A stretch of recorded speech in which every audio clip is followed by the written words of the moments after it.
Yo, Tom here with RC Illuminati. Welcome to the channel. If you saw my previous video with the Traxxas Sledge, thanks for checking back in. As I stated in that video, I'm going to be doing a couple more things to this before I get out and run it. If you saw my previous video about the rear dog bone issue, you know about that, and hopefully you fixed it already. If you haven't, stop right now and go back and check this, especially before you run this car. You want to add the correct O-rings in the outdrive cups before you do anything else. So, so you can see mine is still nice and new here. Haven't run it yet, haven't even put a battery in it yet. I don't know how I've had this much patience yet. Typically I'd be out, bashing this car already. So, but weather hasn't been great, so this is the perfect opportunity to take some time, go over the whole car and make sure everything is set up properly before I go out and run this thing for the first time. So I want to check the center diff. I've seen a lot of videos where there's some serious pizza cutter issues going on with the front wheels, and I have seen a few pictures of guys who have pulled the center diff out, and it doesn't really look like it's all that full. It's supposed to have 20 million weight fluid in it. My guess is that fluid is kind of difficult to fill up a diff with. It needs a while for it to kind of settle down in the right spot, and maybe they're kind of rushing it on the assembly line. So could potentially be an issue. I just want to double check it before I run it. I don't know if I have any 20 million weight fluid, but I'm going to take a look and see what I got.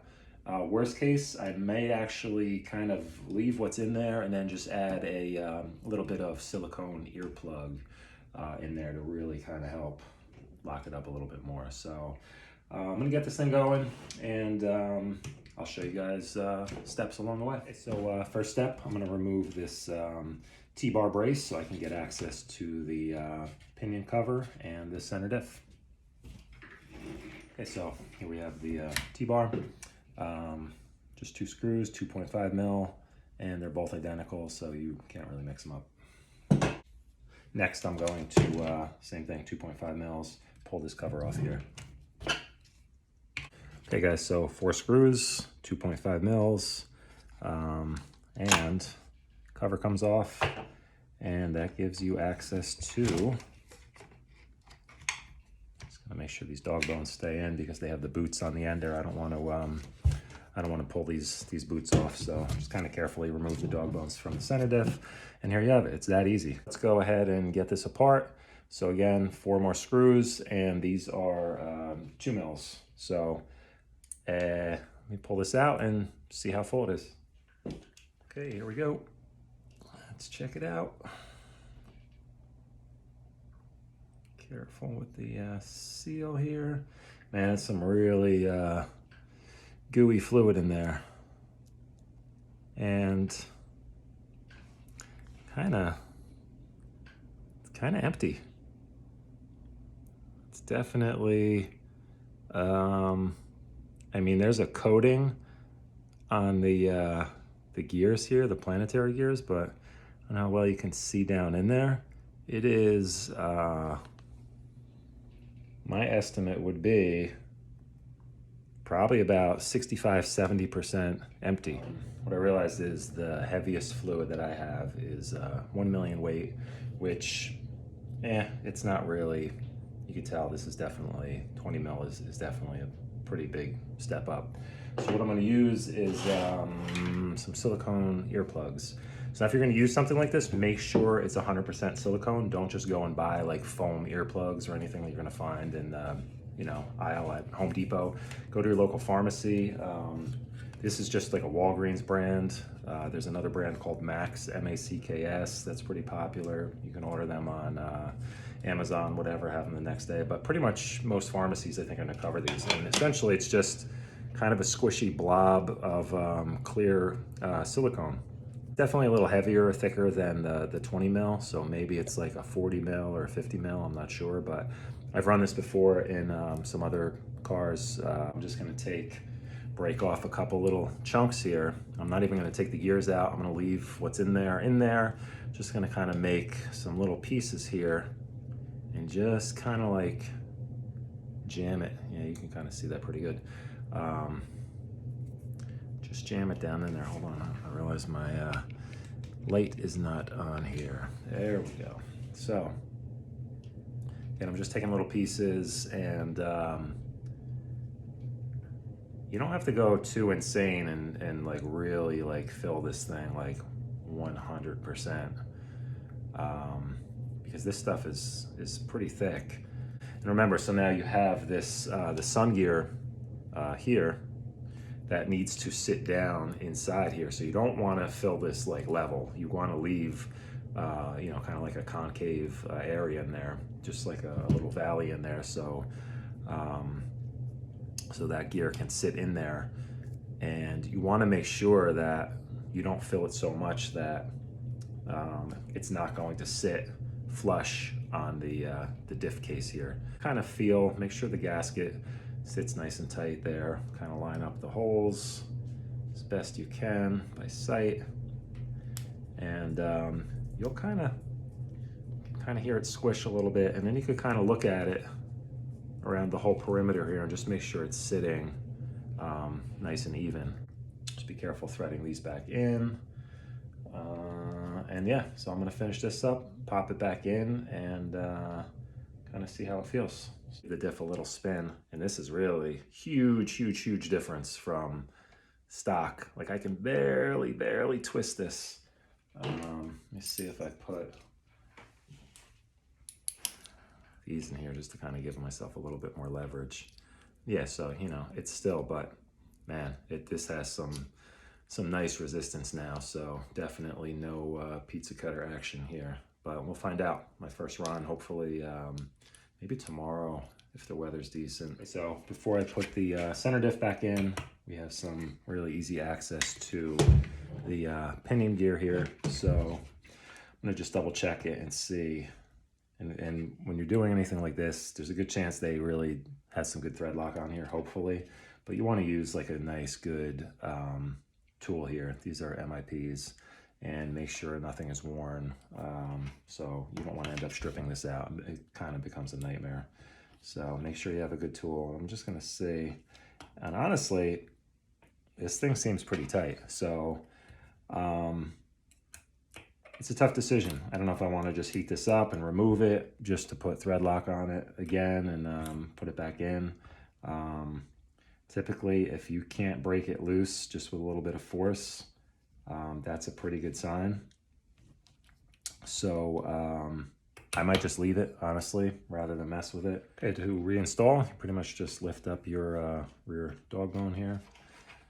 And the front, so they're gonna kind of drop in there. You could just use like a little pick to get this up. And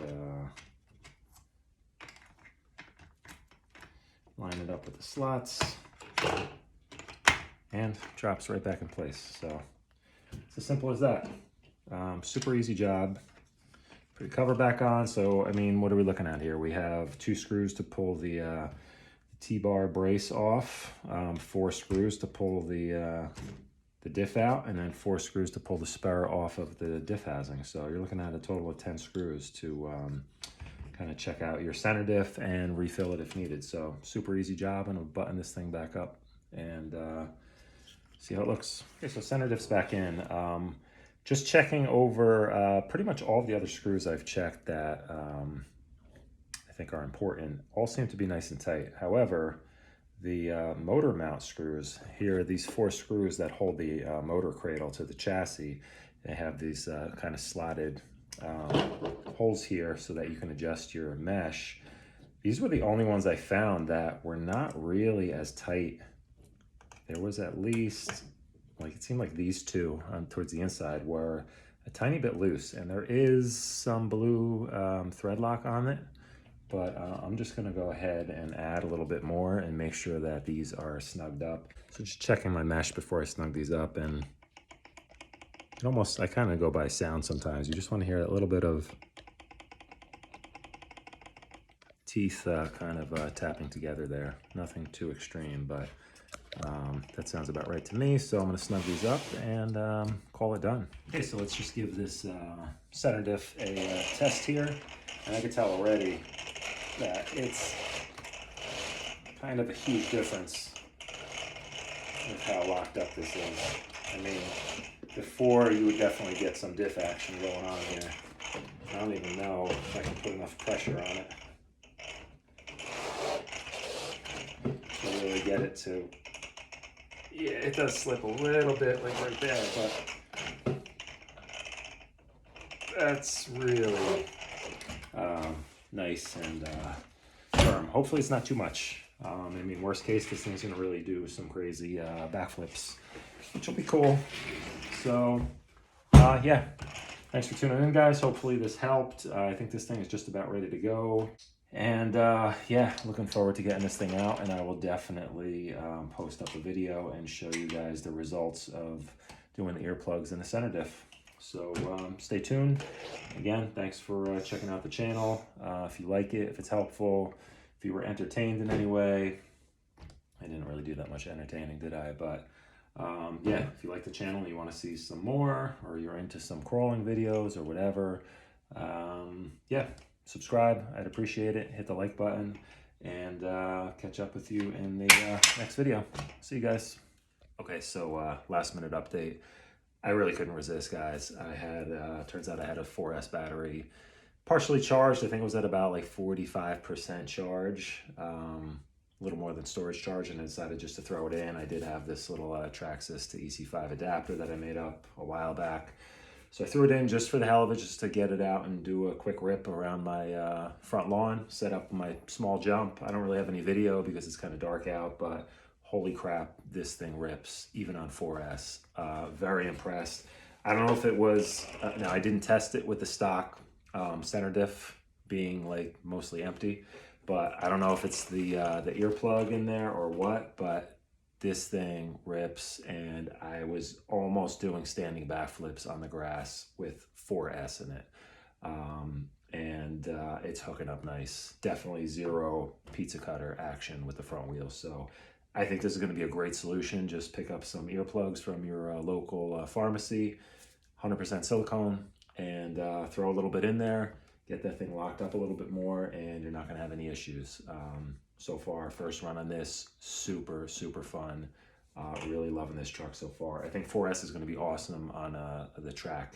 And, yeah, looking forward to getting this thing out for a real test, and I will definitely get some video for you guys.